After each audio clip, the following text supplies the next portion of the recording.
Hey guys, Steve from stevebysum.com here, and I want to discuss a pretty important topic, basically about male eating disorders, and the fact that they're severely underdiagnosed and unrecognized, not only by men themselves, but generally by society.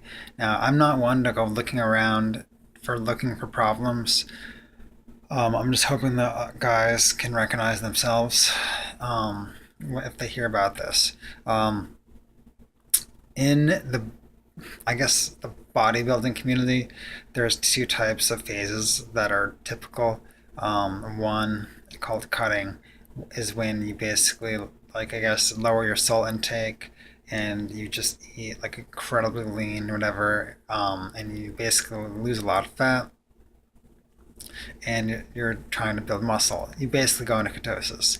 But the problem is people don't stay there because it's not easy to stay there because you detox.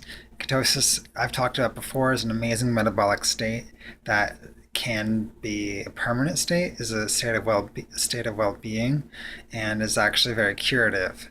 Um, uh, but then a lot of men do something called bulking.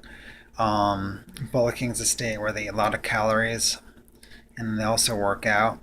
So they're actually looking, instead of, you're actually decreasing your muscle um, a little bit and adding a lot of water weight. So your muscles look big.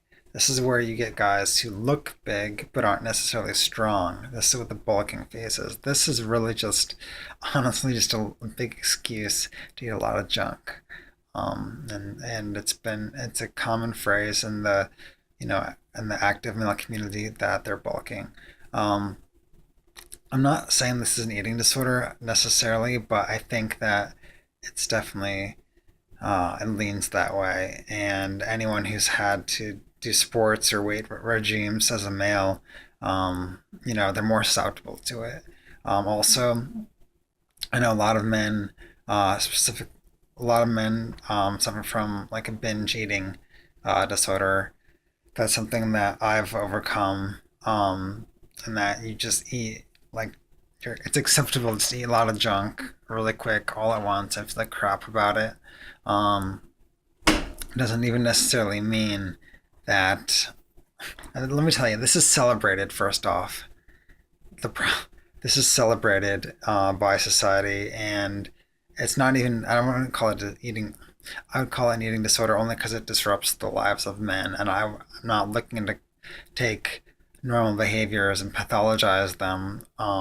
But if you look on the Food Channel, you'll see a lot of men overeating for fun winning contests. Um, the same as women are trying to lose weight and trying to look a certain way. Men are encouraged to overeat, encouraged to consume, encouraged to repress their emotions. And food is like the number, I would say, like, I know men who are more obsessed, there's just so many men who are obsessed with food, uh, a lot more than I would say even women are. Women are more obsessed with their weight, keeping thin, where men are more obsessed with, like just like, eating to be a man, eating, certain things to be a man, and just doing things that they feel like crap about afterwards and don't make them feel good or empowered. So I'm not here to, like, again, classify things as anorexia or bulimia or, what are common, just, DSM 4 or 5 disorders.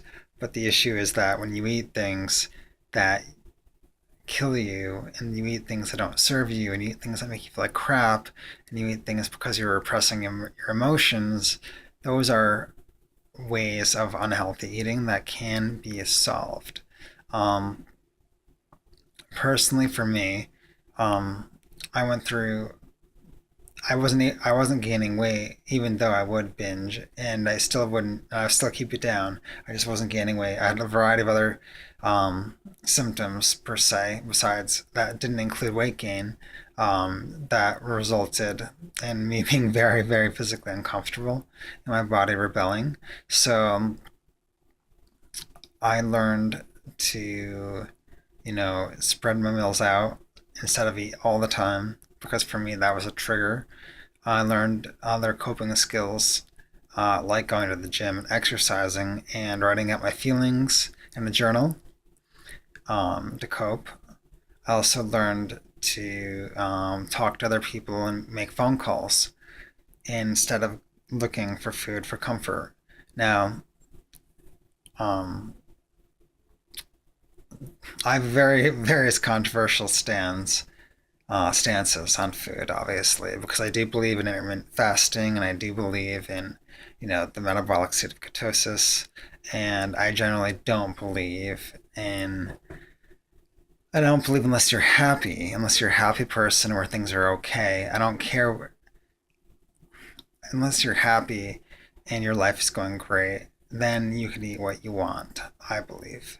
But until you're at that state where your goals are met and everything is and life is pretty good, then I think you have to be pretty smart and um, you do have to provide some kind of plan for yourself, meaning you don't go around feeling deprived because deprivation is a psychological state, but not everything out there is a menu out that exists at the cafe or at restaurants is something you should be putting in your body.